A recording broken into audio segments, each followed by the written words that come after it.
Welcome to the Gavin's Voice podcast. Our special little boy Gavin has inspired us to support other families and caregivers living similar lives.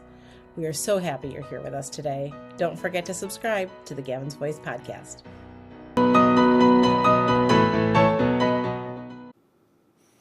Hey everybody, and welcome back to the Gavin's Voice studio. We're very excited about podcast number 3. This one I think is really important for anyone kind of living our lives. We're going to talk a little bit about self-direction today. And we wanted to jump right into self-direction, but after talking about it a little bit, we kind of realized that, you know, without talking about the foundation, which is the OPWDD side of it and what they do and kind of the preliminary work, we would be a little bit remiss. So we're going to work through some of that today, right? Yeah, it's not always the answer. That's the thing. It's all OPWDD, which is the Office of People with Developmental Disabilities. Mm-hmm. And it's all encompassing. And so when we started, we were told we didn't need self-direction, which we probably, I guess if I was, you know, if we were living a different life, maybe we wouldn't. But we definitely want to share with you the different options available before we jump into what we do, which works for us and it might not work for everybody.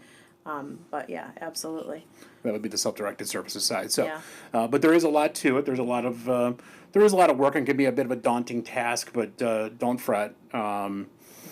While there is a decent amount of work, there's some resources out there, and hopefully we can help at least get you started and in the right direction. So. Mm-hmm. Let's talk a little bit about the services available. Well, you're going to, first of all, we wanted to say that you're going to hear acronyms, which David mentioned. Initials, the state loves it, any government agency. So we'll try to stop ourselves if we refer to something. And, the first one is, I just already said, which was the Office of People with Developmental Disabilities, OPWDD. You're going to hear that a lot, and that's going to be something we probably say in our sleep. Yeah. So the one thing that I want to address, it's one of the biggest things, and I'm not going to call anybody out here, but it makes me sad. So it makes me sad because people don't want to take the time to get the services that they need. Because, I don't know, we all have to participate. And sometimes we have people participating much harder than they need to. And it makes me sad and angry sometimes because, I have some people that I'm very fond of, known for many years, and I know that this would be a game changer for them. And I'm not going to push anybody to do anything. But I would love for them to get started. Sure. Because my biggest thing that I see with the people that I serve is that there's a lot of people, and I love them all, but they waited too long, in my opinion.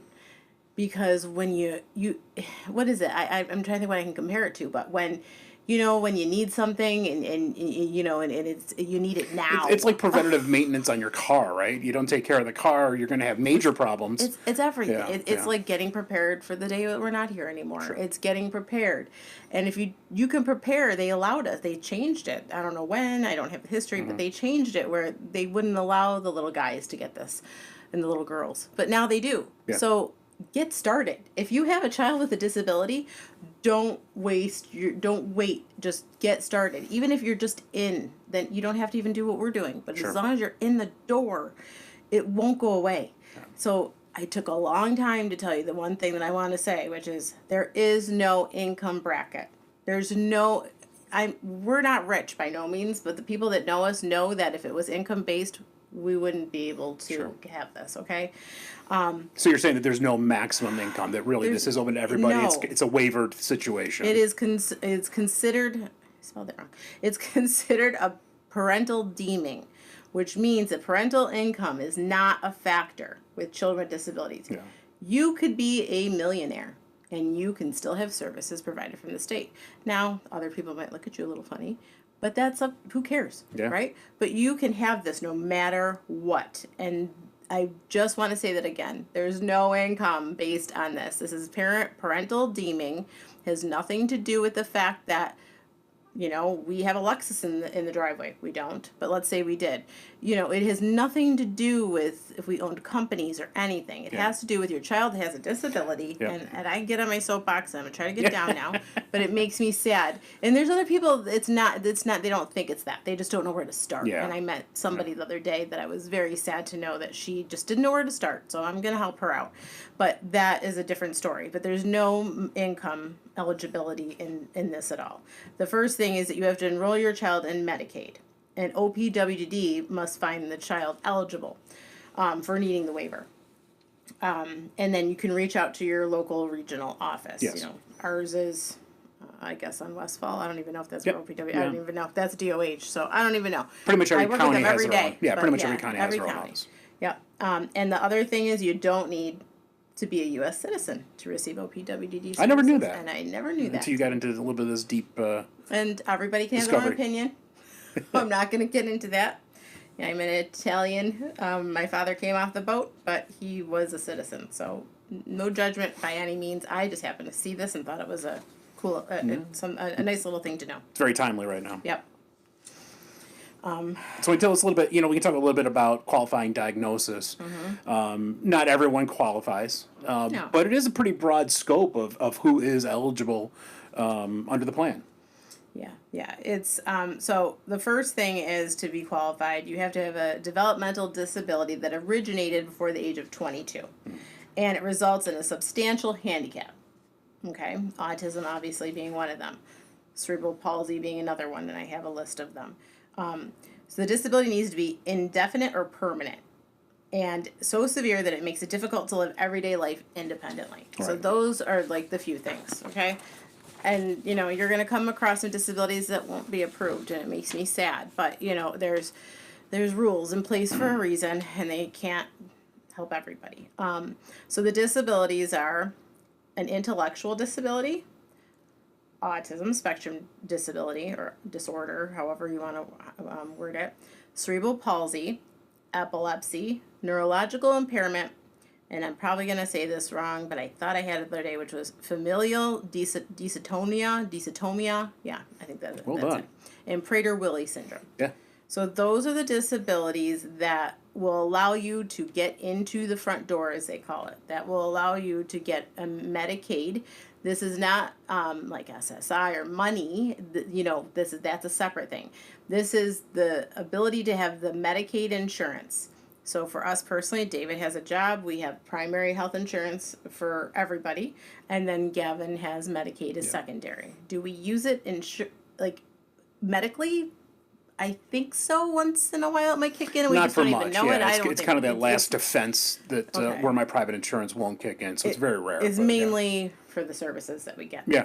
Pretty much at this point for us. Now, people that don't have an initial or a primary insurance, then you would use this as your medical insurance, and it would offer you the services available. Exactly.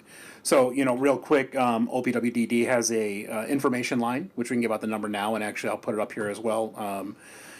Post at it. It's 1-866-946-9733, and they can get you more information and the contact info.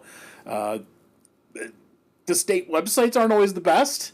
It can be. It just but, sometimes you'll yeah, click on yeah. the same link tomorrow and it won't work. You just never know. But so again, 866-946-9733 is the OPWDD toll-free number.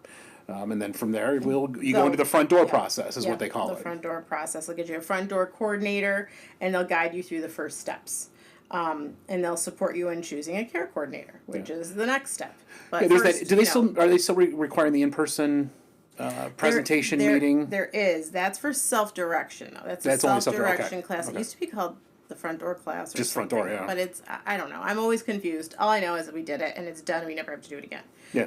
But we're here to guide you. Yeah. We know a lot of people, so if there's something that's not working, just let us know, and we'll figure it out. You may already have support from friends, family, and neighbors, and that's called your natural support. So you'll hear that maybe once in a while. And OPWDD offers services that add to your natural support. Yep. If you want to go ahead there. Sure. Children are receiving their support within their school system. the beautiful thing about the OPWDD is this is above and beyond. So there's a number of different services which we'll kind of run through, but just keep in mind this, it really has nothing to do with what they're getting in school, what the school is required to do, IEPs, any of that kind of good stuff. So this is above and beyond. So very, very important, especially as it relates to things like right now, right? We're in the summertime and things like that. Extra things you'd like to do with your children, whether it's educationally or just for fun even, really just kind of get them out and about. The reimbursement. Yeah, the reimbursement. There's a lot there now. So again, it's nothing here that we're trying to replace the school position on.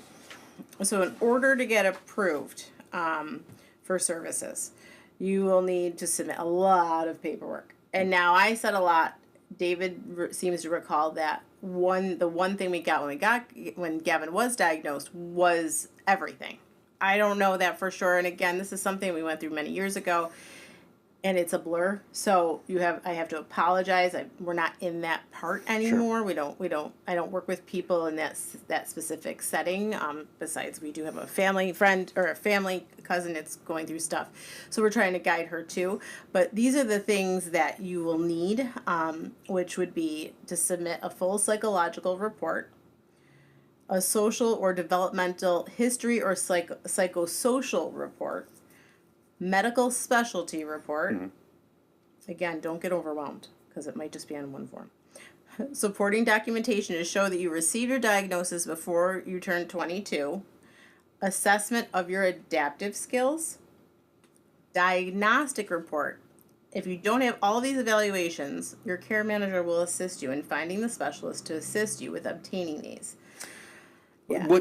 It can look daunting because you list off all these different things. I don't even want to say it all, but it's important for you to know. But when I think back to when Gavin got his diagnosis, it wasn't necessarily spelled out individually in the report, but all the necessary information was specifically in his overall report that he was in fact autistic, age and all that appropriate information was in there. So when I say we got everything, it's not like we got, this is, like a tax form 1, tax form 2. You think it was in I believe it was all in there. Most of it was in the one document. Yep. I mean, the psychological report is something that is required and usually is done by the school district. But Gavin was young, but he may have had stuff because we were... That's also part of that 8-year reassessment because there was a psychological report in the 8 year. But Gavin started before that. No, so I understand. That's the thing that's confusing. It's confusing, but we're here to help, and if not, we can guide you. So just remember that. Don't be overwhelmed by all the reports because it might just be the one form that lists all these pieces. And the next part of this is what's really important is that the care manager will work with you. Your care manager that's been assigned or chosen will work with you on submitting all this, so they really should be up on that and aware whether or not you have everything that's going to be necessary to put it through. In order to get through is the first thing is you need the diagnosis. Yeah. So don't get overwhelmed by this. If you have it, if you think your child may have a diagnosis or you already have that, then okay, you're one step in. So don't let this stuff overwhelm you because you'll be guided by the people at OPWDD and your care manager. Yeah, it just may be a situation where you work with your providers, your medical providers, school, and things like that. And most of them are great about sharing the information you need, especially when they're aware of what it's for. Yeah, and the one thing that's important is you cannot submit these on your own. All of these documents must be submitted from your care coordination agency. Again, easy to get a care coordinator. The pieces that are required by you to do independently are simple. Yeah. So don't be overwhelmed. Yeah, I mean, just that amount of information you just shared was overwhelming. But then again, reset. You're going to have people on your side who are there to help you with this process. This is for the rest of your life. Yeah. And that's why I say don't wait. Don't wait until your child is going to go to college or needs to be in a day program because school's over. Get it done now. Yeah. Because even if you don't use anything, whether you have what we have, self-direction, or you have just something, you don't have to use anything. You just have to stay eligible. So once in a while, Medicaid will have they'll send you the paperwork and you have to resubmit. That's it. And you can make a copy of that stuff and not have to fill it out like a crazy person every time. But, and as of now, once you're in, you're in. You don't want to, as we see changes, listen, there's a lot going on right now. We never know what's going to happen. But it's much harder for you to lose something than it is for you just to not be eligible any longer, or they change the rules, things like that. So really getting yourself in the door is that's actually where once I think the state does a great job by calling it, the front door is, it's apropos and it's appropriate. True. So, I never really liked the name, but I guess it makes sense. Yep. Yeah. So why don't we talk a little bit about some of the services and the review of the documentation and sort of how the steps work. Yeah. Right. So the first step is OPWDD will review all the documents that we just discussed. Eligibility determinations will be sent to you by them in writing, in your preferred language, of course. You may get permanent eligibility or provisional eligibility, and provisional is under the age of 8. Now, I don't know if that could happen at another time. I guess something could make them do that, but I don't believe it does. I think it's only then. And then once you're like the child is 7, you get they send you the paperwork and you reapply. And now like Gavin is permanent. Yeah. So he has permanent. Yeah, I went through that last year. Yes. Yeah. So they'll review. They might request more information. Or they could send it to another group of people that does a second step interview or second step review. I'm sorry. And then you'll receive what we call an NOD, which is a notice of determination. Yep. And that will be something you will get, and and something that you want to keep, and because there's a lot of times people will ask for that, so that's something that you want to show when you're trying to obtain more services. Exactly. Well, and next what we'll talk about is the denial or the non-eligibility response, and here again, don't fret. Take a breath. It happens more often now than it used to. Take a breath, reset. There are always additional angles to go at this. Yep.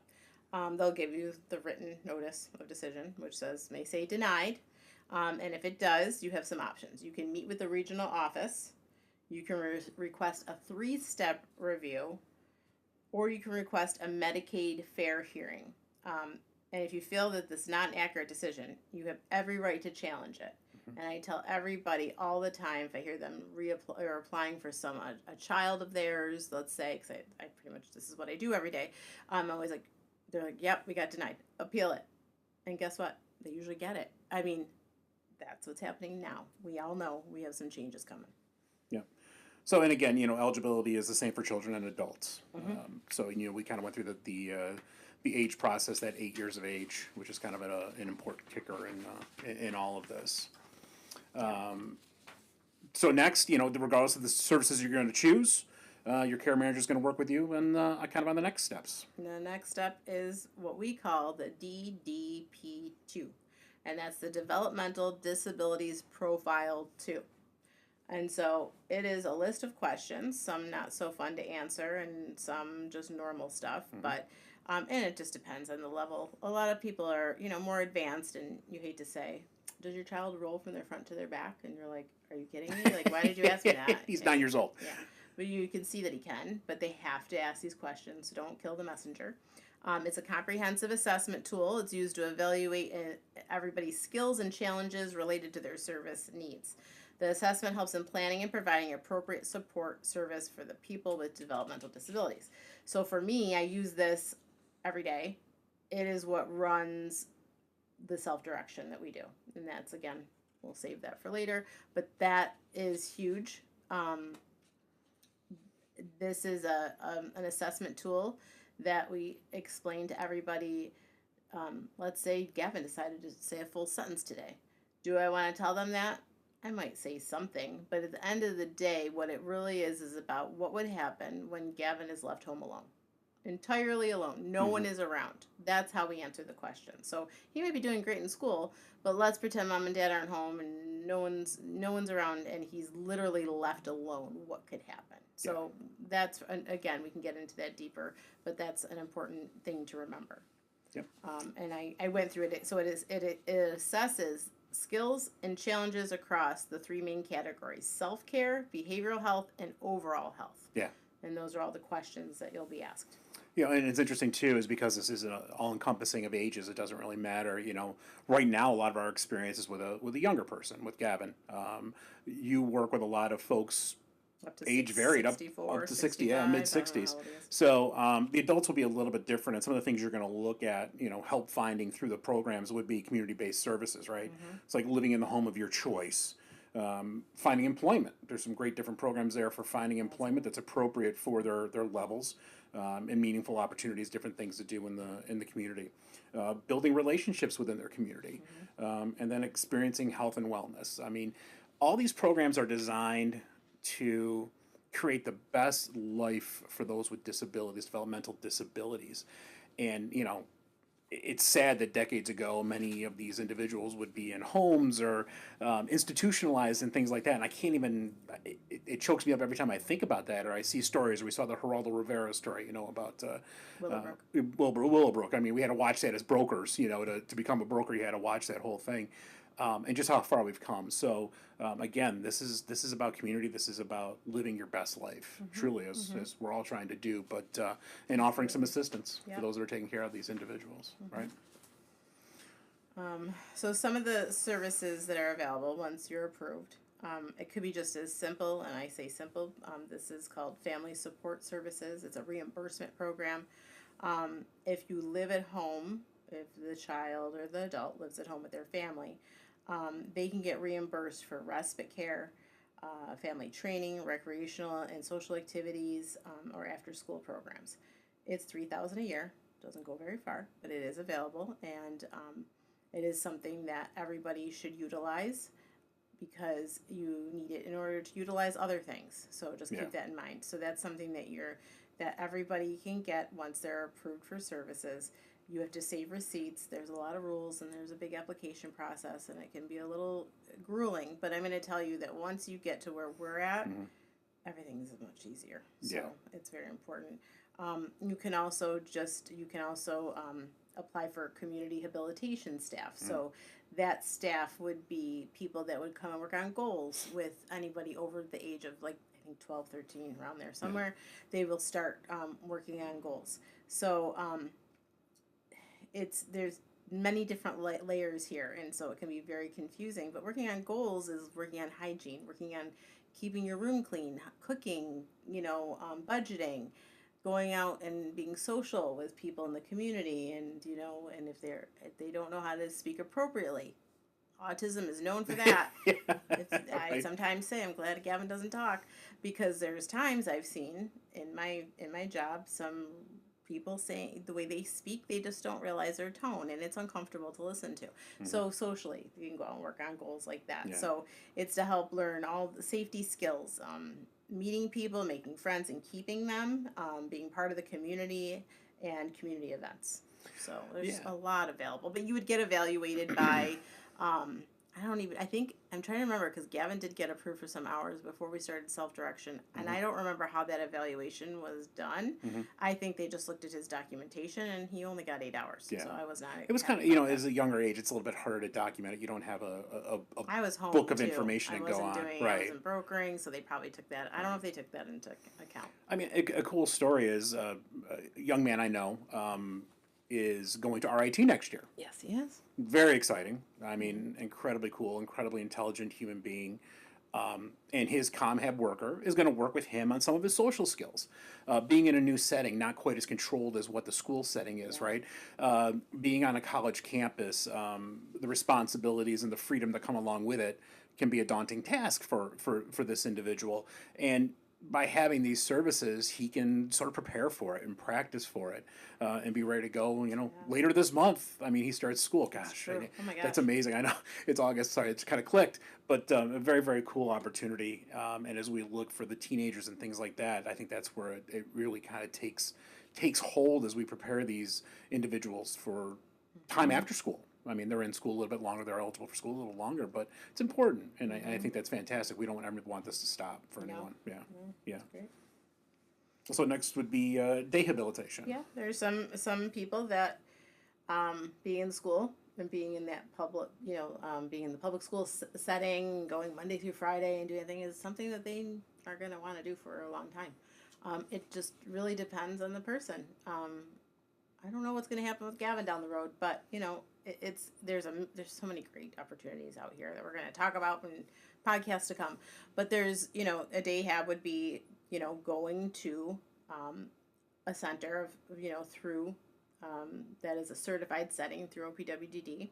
And they will work on social and adaptive skills to work on independence and relationship building and community inclusion. And a lot of these places will go out into the community together, and they'll go bowling, and they'll do all sorts of things, and they may even do some vocational pieces with that too. So it just depends on what day hab program that you need.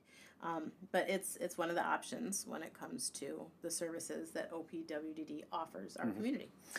Yeah, it's again another point where we all want to complain about our taxes and everything else in New York, but we are kind of spoiled, and specifically in the Rochester area where we are, there are we're services especially. elsewhere. Of course, that there are. that are like this, but not. Yeah. They're different. But we are very, very fortunate.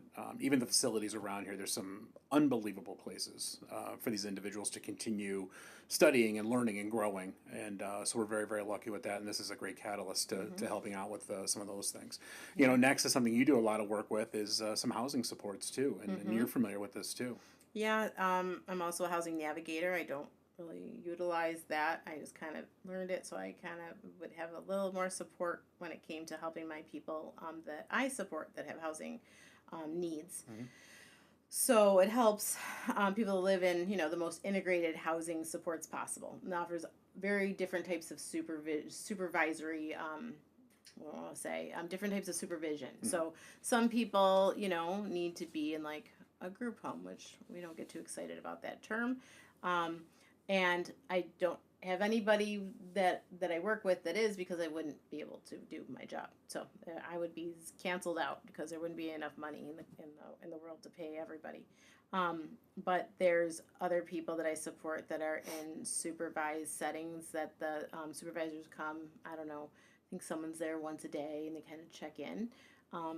It can be a little bit more difficult because you have different people living there at all different levels. Everybody's so different. It's just like autism. It's not just autism. So different in a classroom. Yeah, it's like being in a classroom with someone next door, and if you're snoring too loud or you're squeaking your chair, and then you have the person next door who can't tolerate that, it can cause a problem. And I know the person listening knows who I'm talking about, and it makes me sad. So, and it's really hard as a parent to know what level they will really thrive in, right? Like this person was doing amazing in that setting. But anyway, there's a lot of it. And this, even before what I do, this is all opportunities that are available without what I do is through self-direction. And then there's living caregivers, there's layers and layers and layers, but you got to get in the door first so we can, everybody in this community can help. Yeah. Being part of the community, and fulfillment includes employment too now, which is actually very, very cool. As you age out of the school system and things like that, it'd be very easy just sort of, check out and things like that. And some do, unfortunately, but there's others who thrive. It may not be a day hab situation or things like that, or they're going to a facility, to kind of continue a classroom type of thing.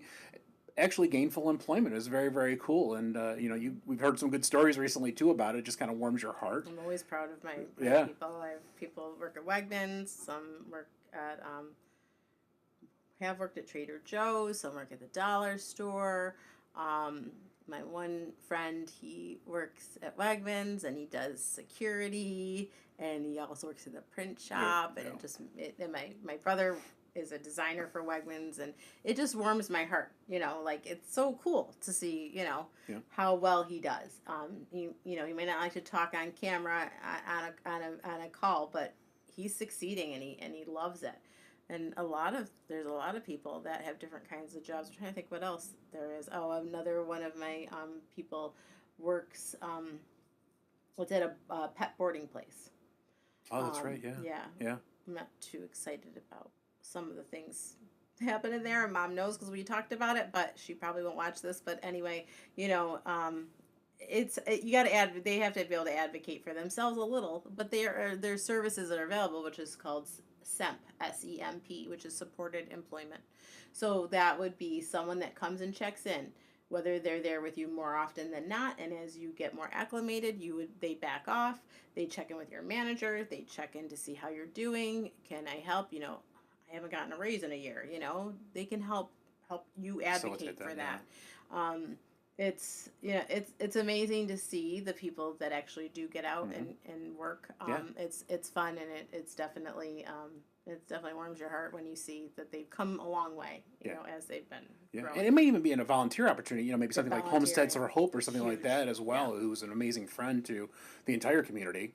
Yeah, that's more of it's almost like a day program setup, but it's not, and I love them. So we'll definitely have them hopefully on our podcast. Absolutely, I hope so. Another service, you may not want to think about are modifications, equipment, devices, things like that to help with independence. Again, this all goes back to helping with independence and being able to support yourself and do those kinds of things, right? So, assistive technologies and things like that. What would you kind of give as your best... This is like the E-mod. Yeah, to the E-modification. So, we're kind of going to the E-modification. Which is an environmental modification, what it stands for. Or there's a V-mod, which is a vehicle modification. Right. So, as we would know with someone in a wheelchair, things like that. Well, we have our story. We were lucky enough to be able to get ourselves a fence, which was 8 feet, and our neighbor probably hated us. Well, one did. One did not. It's a dog-eared fence to keep Gavin safe because he's an elopement risk. Okay, is he still? Probably yes. So we have that in the backyard, but you kind of want to almost wish you could have done that to the front yard, but it would look horrible. But they have that. So now the adaptive devices. I don't know anybody that's actually used it through OPWDD. For the adaptive devices? Yeah, we've gotten our own through our health insurance. Right. I'm sure it happens. I haven't seen it happen. Medicaid is always, and again, this goes back, it's a Medicaid program. Medicaid is always the last line of defense. Yes. They'll try to do, whether you can get grants or some things like that. Yeah. But sometimes, like, for what I do, we need a denial from Medicaid, and then we might kick in certain things, not a fence, of course. Yeah. But ramps, so if you need a ramp put in, a lift, track system can get put in. And, it's good for a certain number of years. There's a warranty. It's still not easy, but if you didn't have any of the help, it would be harder financially. The problem is the length of time it takes from the beginning to apply for something like this to get it. And it's scary because some people feel like they're stuck. They can't get out of their house unless they have these things. So that's, that is a difficult process, and it seems to be getting a little tighter. But right now, we do still have people applying for all these things. Roll-in showers, Braille identification systems. I mentioned the vehicle modifications. That means you have your own vehicle, and Medicaid will modify it for you. And then I had already talked about the fence for the elopement. Yeah, there's just, there's so many programs that help with some of these things as well that you're going to get asked. Have you worked through every opportunity? I know, like, some of the Lions clubs and VFW posts, and there's a number of other not-for-profits a lot of times that'll help with some things like this, ramps and that sort of stuff. So they're going to ask you, have you exhausted all those opportunities? Have you exhausted, your everything else before you come to us? And that's where it kind of goes. And just be prepared with your documentation, be prepared to answer a lot of questions. It becomes redundant and it takes a long time. Our fence got installed on December the 22nd or 23rd. Our fence, yeah. And because they had to get it in before the end of the calendar year, because at the calendar year everything is sort of reset. So everyone was right down to it. The contractor wanted to get it in and get paid. So it worked out that way too. So. Next, some behavioral health and clinical services. Yep, they offer intensive behavioral services to help families manage the behaviors that you might see. Psychological assessments that are required by OPWDD. So if you don't have some of that initial paperwork, they may be able to help you obtain those. Because if you don't have the right insurance, it could be expensive. So it just depending on your situation. It's hard to tell you exactly how any of that would go until you try it. Just like everything else, though, a care coordinator is going to be your best friend on almost all this stuff. So make sure you play nice, and hopefully you get a good one. Hopefully you get a good one. Yeah. There's a crisis services, prevention and response services, and then the Article 16 clinic. They can help with getting you the diagnosis if you don't have one yet. In order to get the services, and they also, as the children age, I guess I would say, a lot of my people use the clinic for mental health services and maybe counseling and things. But there's also another one, I can't remember what it's called. But there's available. But again, your care manager is there for you to be able to guide you in all these directions. Yeah. And they're and if you don't feel like you're getting an answer, then escalate. Ask the supervisor, or always. Or reach out to one of us. I mean, I don't know how busy we're going to be, but squeaky wheel gets the oil, right? Yeah. So that leads us into self-direction. Yeah. Kind of last but not least. And, we really wanted to start with self-direction, but it just didn't make sense to jump right in. I don't think that that's fair. It's not a good representation of how the process works. You can't just walk in and say, I want self-direction. Some things have to be done. You have to meet some criteria. But that's where we're at now. Mm-hmm. So you want to talk a little bit about self-direction here, and we're not going to touch a ton on it, but kind of wet everyone's whistle for the next podcast, which will follow very soon. Yes. So self-direction gives you the ability to group together many of the services I just mentioned, all in one place. That I mentioned the DDP2 assessment, and that all those questions are asked. Those scores, there's 3 little scores that come out at the end, and it's an adaptive, a behavioral, and a health score, and those are the scores that I use to create a budget. So we put those in the template that the state gives us, and it will give the dollar amount. But way before we get to that, that's when you would ask your care manager if you could apply for self-direction. In order to be able to use self-direction, the newest rule is what I'm understanding, and I'm not a care manager. I only know from what I hear. They don't usually share that stuff directly with us as brokers, but we find out through the grapevine that you have to use that you have to show your need, and because they're just giving it to everybody, and so the showing of the need is by using everybody that is approved, the original approval will be given that family support services $3,000. They're not going to hand you a check, by the way. You will need to use it however you want. Respite, let's say you have your daughter babysitting or whatever. Again, the rules may be tightened. I haven't seen the application, but or you want to buy a trampoline because your child has sensory needs and you want to get reimbursed for that.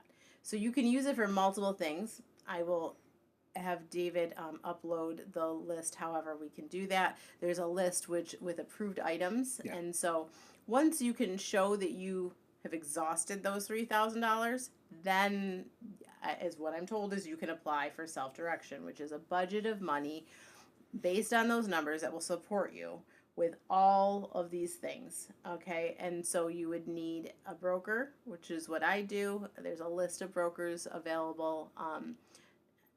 There's not a ton of them, but I haven't heard of anybody really, really struggling too badly. It sounds like that's gotten a little bit better than it was a year or so ago, Yeah, and then you also need what we call an FI, which is a fiscal intermediary, which is just an agency who will give you your reimbursements and process them for you, and also do the hiring of your staff if you decide you want respite and community rehabilitation. Think of them kind of as your bank and HR manager, if you will. They'll manage the money.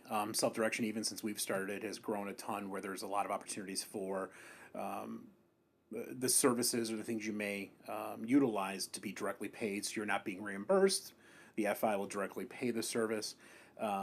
And then again, as Doreen had mentioned, with respite and ComHab and things like that, as you hire people, someone needs to manage them on a human resources level. So benefits and pay and background checks and all that. They'll do all that. Fingerprinting. They'll do all that for you. They'll manage all that side of it for you. And it's just about you complying and working with them in an effective manner. And it's very confusing, and I'm hoping that we can do a live. So, where people can ask us questions, or however, he's the producer over here, so I don't know. I gotta figure that out. So if he can do that, I'd like to do something live where people can call in and ask questions, and if not, we can always get questions and then bring them to the table. So whatever works best, because we just shared a lot of information. Yes. and there's no way you're going to remember it, or it's still confusing. It's going to be confusing for a long time. I mean, I have to say that I have people that have had self-direction probably for years are totally confused as to how they even got there. And like I said, I can't even remember exactly what we did. We were very lucky in our situation. It went smooth and quick. Yeah, it was very smooth and very quick. And you had heard about the service from another person, and it just sort of snowballed from there. Well, I asked about self-direction. Yeah. My care manager told me I didn't need it. Oh, yes, we didn't need it. She was beautiful. She was like a Barbie doll. And I loved her, but I don't think she knew. But they're expected to know a lot. I'm not even blaming her. I was on Facebook. Another mom I met through early intervention was asking if anybody had a broker. And I was like, what would she need that for? And I messaged her on Facebook. And if it wasn't for that day that I messaged her, we wouldn't be sitting here right now. We maybe, but maybe not at that point. It would have been, I wouldn't be a broker. Like, there's so many pieces. It was the broker that I found who told me to be a broker. Like, all this stuff happened, and it just evolved. And, we're meant to be where we're meant to be, and I'm very happy with what we have. Yeah, and we're excited to be able to share some of that information, not only today, but on our next podcast, which will go deeper into self-direction, what it can do for you, how it works, all those kinds of goodies. It's pretty much everything we just said, but putting it in one place. Putting it in one place, That's really what it is. Yeah. And, as we explain it to people, you kind of see the light bulb sort of go off most of the time. And, kind of your opening, that's where you get sort of frustrated that not everyone has the light bulb go off just yet. But, hopefully, that's okay. Hopefully they do eventually. But, again, this all might seem like a huge undertaking. And, oh, my goodness, it's just another thing we need to do and more paperwork and things like that. Well, it's worthwhile. While it sounds like a lot, it's not really that much when you think about what it's going to do for you. The point of it is our lives are not easy, okay? Yeah. And if I take all those people out that are helping us every day with Gavin, I mean, all of them, including ABA, everything else we do, I'd be home and I'd be miserable. Yeah. And I love him, but it is not easy. Yeah. So to be able to get that break, to be able to have someone come in and provide respite, and also another service that we can get into someday. There's so many pieces, and we have it all figured. I don't want to say we have it all figured out. I'm sure we're missing something. Today we have but we have it in a way that we can survive, because it is like having a newborn baby for 9 years, and he's listening. I know he is. I said it last time, and he didn't sleep. But I'm going to tell you, we finally have some of it figured out. But it changes. It changes all the time. We were so sleep deprived back in April. Yeah. Like, we could barely even stand up. And now we're past that. But without those other people helping us every day, we wouldn't have been able to... It gets dark. It could be really dark. I mean, that's where Gavin's voice started. For me, it was the day that I was like... take your medicine, and he wouldn't take it, and I was so frustrated, and it was like I almost saw red. And when he left of school that day, I said, oh my God, I got to do something. Yeah, and you need to, and it's interesting, all these services and these things. I'll tell the story a lot of times, and I'll probably tell it here more in depth at some point in time. But the day that we walked out with his assessment, and we knew that we had gotten the confirmation Gavin was autistic. Now what? Well, this is now what? This is a big part in answering. Now what? It's OPWDD. It's utilizing these services. It's maximizing it to make your life bearable, enjoyable, easier. It's never going to be like you dreamt it was going to be. Sure. Let me just say that. But it's different. It's different. It's just a different chapter that you didn't expect. But without everything we have, and it is scary. We don't know what's going to happen with the government and all this stuff going on. So we don't know what's going to look like. I hope that we're still doing this podcast and we have something to talk about in a couple of years. But, we don't know what's going to happen, but we have it now. And now is the time. If you don't have services, get them now. Yeah, get in the door. Because if you don't get in the door, a lot of the things we do, things are grandfathered in. Yeah. So if it changes, if you're in, you're in. So we don't know if that's still going to be the case. And I always say that. I never say yes to anything because I just don't know. But you got to do it now. Yeah. If you don't have it and you have a child with a disability that fits this description, please, please, please start the process, because I don't want to see you crying in a couple of years when you can't get the help that you do need then, because behaviors change. Yeah, they do. Change with age and hormones and puberty and all that stuff. And I would hate to see somebody that even as these individuals mature, if we're talking starting with a youngster, like we did, as their interests grow, I'll tell you, there's a lot more opportunities to say yes, because it's not necessarily based upon our income or the money we have. Yeah. And saying no to something like, no, you can't play hockey because it's stupid expensive, right? It can help alleviate some of that stress. Gavin can play hockey, and this can pay for it too. Yeah, and exactly. There's a team for Gavin. So I mean, like I said, we could talk for days. All days, and we'll talk some more on the next podcast about it. And this one's just about done. So thank you so much again for joining us. I know it's been a lot of information. If you'd like more information, as always, Gavin's Voice on Facebook. info@gavinsvoice.com. Feel free to reach out to us, email us. We'll do our very best to answer. If we don't have an answer, we'll do our best to find out, or hopefully put you in touch with the right people.